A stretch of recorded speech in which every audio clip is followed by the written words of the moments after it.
أعوذ بالله من الشيطان الرجيم بسم الله الرحمن الرحيم رب اشرح لي صدري ويسر لي أمري واحلل عقدة من لساني يفقهوا قولي رب زدني علما۔ पिछلی आयत में अल्लाह ताला ने शराब का जिक्र किया और इस आयत में अल्लाह ताला प्यालों का जिक्र कर रहा है। तो शराब का और प्यालों का आपस में गहरा तल्लुक है। शुरू करते हैं। बिस्मिल्लाहिर्रहमानिर्रहीम व कअसन दिहाका ला यस्मऊन फीहा लग़वन वला किज़्ज़ाबा। तर्जुमा देखते हैं। वकासन और जाम, दिहाकन छलकते हुए, ला यस्मऊना ना वो सुनेंगे, फीहा इसमें, लग़वन कोई लगव बात, वला और ना किज़्ज़ाबन कोई झूठ। मुश्किल अल्फाज के मानी देखते हैं। अल-कासु वो बर्तन जिसमें कोई चीज़ पी जाती है। और बास कहते हैं कि कासुन पीने के बर्तन को उस वक़्त कहेंगे जब इसमें पीने की चीज़ भी मौजूद हो, वरना खाली बर्तन को अरबी में सुजाजातन कहा जाता है और कासुन मुअन्नस भी है। दिहाकन, दिहाकन का लफ्ज़ जब कासुन के लिए आए तो इसके मानी होते हैं, इसके मानी बरे हुए के होते हैं। इस तरह कासन दिहाकन के मानी हुए कि इन्हें ऐसे प्याले मिलेंगे जो लबालब भरे हुए होंगे। इस आयत की एक वकासन दिहाकन की तफसीर देखते हैं। मुत्कियों को लबालब भरे हुए प्याले मिलने का मतलब क्या है? पहले अल्लाह ताला ने अनाब का जिक्र फरमाया था जिससे शराब बनती है। अब बताया कि इस शराब के इतने मतवाले होंगे कि इनका नशा कभी ख़त्म नहीं होगा, वो कभी इससे सैर नहीं होंगे। एक प्याला ख़त्म होगा तो दूसरा, और दूसरा ख़त्म होगा तो तीसरा पीना शुरू कर देंगे। इन भरे हुए प्यालों का मतलब है कि मोमिनों का प्याला हर वक्त इश्क़ इलाही से भरा रहेगा और इसी इश्क में वो कुर्बानियाँ देंगे, एक कुर्बानी के बाद दूसरी और दूसरी के बाद तीसरी, और इन्हें इस इश्क के नशा में कुर्बानी की ऐसी आदत पड़ जाएगी कि इनकी तबीयत कभी इससे सैर नहीं होगी। अगले जहान में जिसके मानी हैं कि अगले जहान की लज्जतें रूहानी होंगी, लेकिन ये भी सही है कि इनकी एक जिस्मानी शक्ल भी होगी।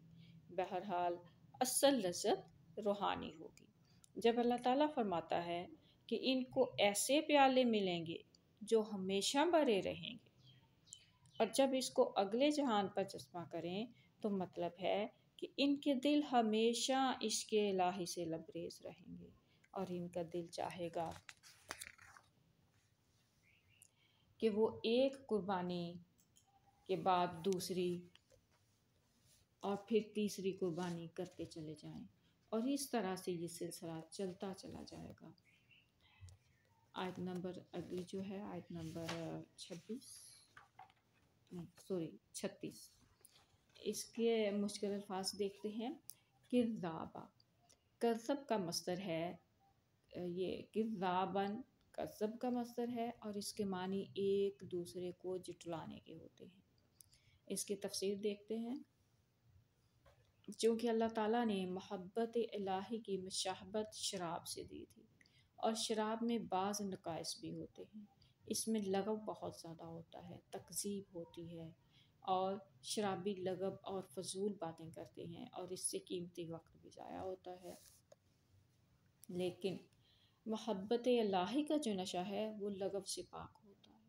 अल्लाह ताला ने फरमाया कि वो लोग शराब की तरह मोहब्बत इलाही के नशा में सरशार होंगे, लेकिन साथ ही फरमाया ला यस्माऊना फीहा लग़वन वला किज़्ज़ाबा, کہ اس میں نہ کوئی لغو ہوگا، نہ وہ لغو باتیں سنیں گے، اور نہ ہی تکذیب کی کوئی بات ہوگی۔ لا یسمعون فیہا لغوا ولا کذابا کے الفاظ بیان کرنے کی حکمت کیا ہے؟ یہاں پہ شراب کے کچھ نقائص ہوتے ہیں۔ نمبر 1 لغو باتیں کرنا، نمبر 2 لڑنا جھگڑنا گالیاں دینا، نمبر 3 تکذیب کرنا، نمبر 4 بدزنی یعنی شکوک و شبہات میں پڑ جانا۔ لغو باتیں کرنے سے انسان کا وقت بھی ضائع ہوتا ہے اور چھوٹی چھوٹی باتوں میں وقت ضائع کرتا ہے، اور وہ چھوٹی ہی باتوں میں یا چھوٹی چھوٹی باتوں میں بھی وقت ضائع کرتا ہے۔ لڑائی جھگڑا کرتا ہے جس سے اتحاد نہیں رہتا، شکوک و شبہات میں پڑ جاتا ہے اور ایک دوسرے کی مدد نہیں کرتا، جس سے ترقی رک جاتی ہے، معیاری کام کی طرف توجہ نہیں رہتی۔ جوا بھی عام طور پر شراب پی کر ہی کھیلا جاتا ہے۔ غرض سارے نقصان والے کام جو انفرادی نقصان کے بھی موجب بنتے ہیں اور اجتماعی نقصان کے بھی۔ جنت کی نما کو لغو اور کذب سے پاک رکھے جانے سے ان کے فوائد کیا ہیں؟ جنت کی جو نما ہے، نعمتیں ہیں، خواہ شراب کے پیالوں کی شکل میں ملیں، خواہ عشق الہی کے شراب کے پیالے ان کو پلائے جائیں۔ اس شراب کی خصوصیت یہ ہے کہ اس سے فائدے ہی فائدے ہیں، نقصان کوئی نہیں۔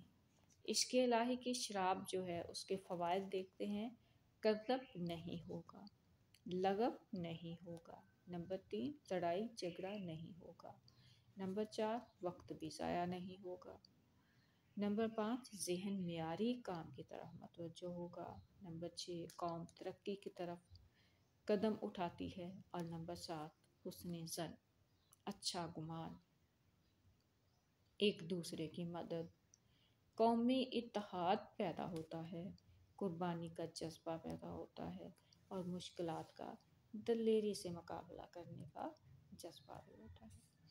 تو جہاں لغو نہیں ہوگا، لڑائی جھگڑا نہیں ہوگا، قومی اتحاد پیدا ہوگا، جذبہ ایمانی سے معیاری کام پر توجہ ہوگی، اجتماعی کام ہوگا، اور قوم اجتماعی طور پر ترقی کرے گی، ایک دوسرے کی مدد کرنے سے قومی تعاون حاصل ہوگا، اور قوم ہر قربانی کے لیے ہر وقت تیار رہے گی، حوصلہ اور دلیری کے ساتھ ایک دوسرے پر اعتماد ہوگا۔ غرض ایسا نشہ جس سے ہر طرح کے فوائد حاصل ہوتے ہیں۔ اسی طرح لا لغو فیہا ولا تأثیم، نہ جنت میں لغو ہوگا اور نہ ایک دوسرے پر الزام لگانا۔ سورہ الطور آیت نمبر 24 ہے۔ اس جگہ تحسین کی جگہ کذاب رکھ دیا گیا ہے، یہ بتانے کے لیے کہ کذاب اور تحسین ایک ہی چیز ہیں۔ کذاب کے معنی ہوتے ہیں، کذاب کے بھی معنی ہوتے ہیں ایک دوسرے کی تکذیب کرنا، اور تحسین کے بھی معنی ہیں ایک دوسرے پر الزام لگانا، بس یہ دونوں لفظ ہم معنی ہیں۔ اللہ تعالیٰ ہمیں سمجھنے کی توفیق عطا فرمائے، اور ایسے حقیقی معجزات والے ہمیں بھی نصیب فرمائے، آمین۔ السلام علیکم ورحمۃ اللہ وبرکاتہ۔